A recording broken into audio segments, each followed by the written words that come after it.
Steve Baker, investigative journalist, Blaze News opinion contributor, and a guy who almost went to jail for just covering January 6th. Welcome, Steve. How are you? It's good to be back. How is it to have that monkey off your back? Well, I did not realize how heavy of a burden that was. Crazy, right? Because I lived with that for over 3 years, and then even after the arrest, I didn't realize the stress levels that I was living under until as it began to slowly lift over. It took about a week before I felt normal again. Yeah. I just didn't know it was there. Yeah, it's weird. I began to live with it. I go to my doctor all the time. My wife usually will come with me, and he'll say, "How's your stress level?" I go, "It's fine." And she'll look at him and go, "No, it's not. No, it's not." But you live under it for so long, and until you get away from it, you have no idea. I can't imagine what that stress was like. Yeah. Let's switch subjects. You have a new Blaze News exclusive out. Nancy Pelosi had a fixer at the Capitol on January 6th. This will just piss you off. But it pissed me off for a couple of reasons. One, it is so evil. But the second thing is I looked for these people during Occupy Wall Street. Right. We were looking for and this guy never came up on our radar as connected to anything. And now, in retrospect, you're showing how connected he is. And it's all this USAID kind of crap. Right. Who is he and what did he do? Well, first of all, he was one of the principal organizers of Occupy Wall Street, which is amazing that he doesn't come up. Now, we can go back in retrospect and we can find him. We can find YouTube videos of him speaking and doing speeches. I'm sure we covered him, but we had no idea who he was. No idea who he was. And fortunately for us, you have a connection, which we can't get really deep into, but you were on this, back then. Before Occupy Wall Street. You were on this story 15, 17 years ago back at Fox. And it was because of that connection that someone came to me because he's a fan of yours. And I didn't even know. By the way, hopefully I get to talk to this guy at one point. You're not going to believe. You're not going to believe this because you came to me a few weeks ago and said, I have a story coming out and I want you to know it's because I was like, shut up. I mean, it is an amazing whistleblower. Thank you for everything that you have done in the past, and thank you for this. And as a result of that, he came forward and he said, well, let me just reset the stage just a little bit here. When Joe Hanneman and I were assigned to do the first stories on the assassination attempt, July 13th at Butler, PA, well, when we revealed in that story that Thomas Crooks, the shooter, our sources said, that are in the intelligence community and special ops, so they were all saying, now this kid was groomed. We recognize our handiwork. This is what we do overseas.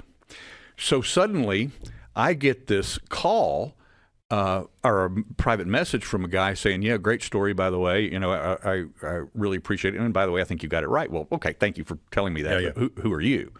Well, then he started revealing who he was, and then I started vetting and finding out that he really was who he said he was. And what he said to me was, yeah, I recognize my handiwork in Thomas Crooks.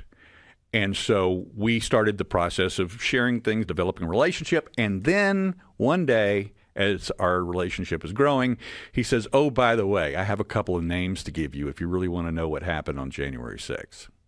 And one of those names is Aaron Black. This is the story, exclusive story on theblaze.com right now.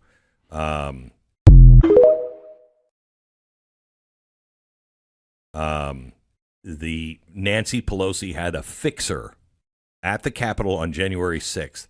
That's what you search for. That's what's there now at theblaze.com. Go ahead. Now tell the story. So what ended up happening was I started doing what you're supposed to do. I started looking at him. The more I did, the more interesting he got. The more research I did, the more people I had to bring in because this guy's dark. And we had to go and actually scrape the dark web for him. He's good at cleaning out his trail. The one thing that he couldn't clean out was that there were some Project Veritas videos out there from 2016 where he was caught in one of their stings actually admitting to the fact that he and his guys were responsible for the violence at a Donald Trump rally in 2016, March, I think it was, early in the campaign, in which they had actually canceled the rally because not only was there violence outside, they had over 100 of their people infiltrated inside in a project they call bird dogging, which is they get old ladies there early in the morning at 6 o'clock, 7 o'clock in the morning to get in line first with their posters in their placards inside their bags. And then they'll get up either on the stage or on the front row. They'll open those anti-Trump posters and things and then get the men, the MAGA guys, irritated and hopefully violent. That's what it's called. And it's called bird dogging. And so this is what this guy has been an expert at, that is creating these types of situations throughout his entire career.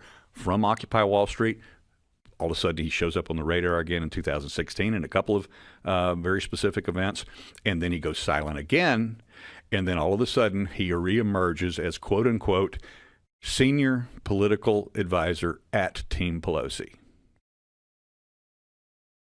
So I just want you to get your arms around this here for a second. What this guy is doing is what we showed you our State Department through USAID was doing all over South America and Europe. We told you, I did a chalkboard on this just, I don't even know, 6 years ago. We'll have to look for it. This chalkboard laid this all out and showed how this money was being used and how Barack Obama started with the Arab Spring to teach how to overthrow governments. And then they kept doing it all across Libya, then Syria, then we went into Ukraine and elsewhere.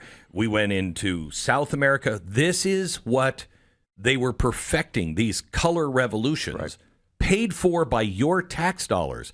And I told you about 5 or 6 years ago, I think they're doing this to America. I think that's what's happening here. Well, yes, this is the guy. Exactly what right? they're doing here. Yes. Exactly. He among others, he's not the lone wolf out there, right, but he's the, I actually tweeted out, and it just dawned on me this morning, because we have this photo at the top of the article on the Blaze. If you go look, and Nancy Pelosi is cradling his face in her hands and just giving him the most adoring. So I'm now calling him Pelosi's Precious, so rather than the picture. So I've changed his name as of today. Yeah, he is. Okay, so what did he do at January 6th? Well, what we believe through our contacts, our sources, whistleblowers, both named and unnamed, is that he did, in fact, organize. Now, this is what we've been told, is that he had paid agitators, I didn't say violent people, paid agitators, because his expertise is controlling the narrative, like, Confederate flags being carried through the Capitol Rotunda, things of that nature. Now, the most interesting aspect of January 6th, I think everybody focuses on the violence. Everybody focuses. They pick their sides. The police started it. The Proud Boys started it. Pick your nefarious actors. The most interesting aspect of January 6th was the same organizers of the rally down at the Ellipse that day also organized the Jericho March on December 12th, just a month earlier, and then also organized the Million MAGA March on November 12th. Now, when I say organized, they pulled the permits for the stages and the speakers and all the people that were part of those, that weekend activities.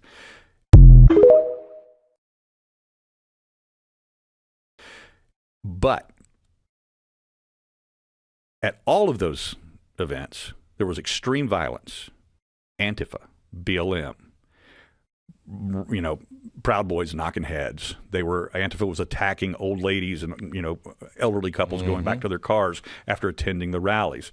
On the December 12th rally, a Proud Boy was critically injured. He was stabbed by an Antifa guy.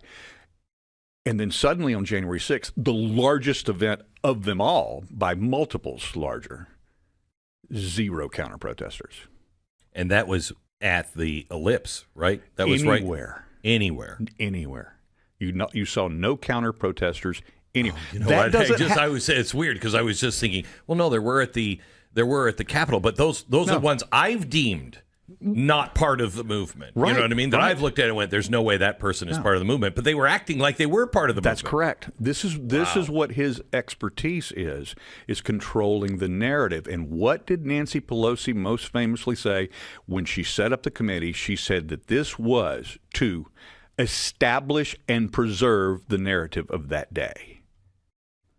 And preserve the narrative. That's an exact quote. So what was the narrative that did he help design it? Did he just help execute it? What was his role in January 6th? Both. He's a boots on the ground guy. One of our named sources in the article, Dustin Stockton, who has had a 15-year relationship with him going back to Occupy Wall Street days, counter movement to the Tea Party movement at the time.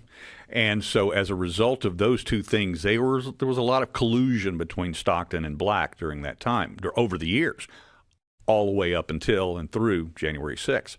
And so one of the things that we learned is that Stockton had been told by Aaron Black that he was out of town on January 6th until Stockton saw a photo of him on the steps of the Capitol that day.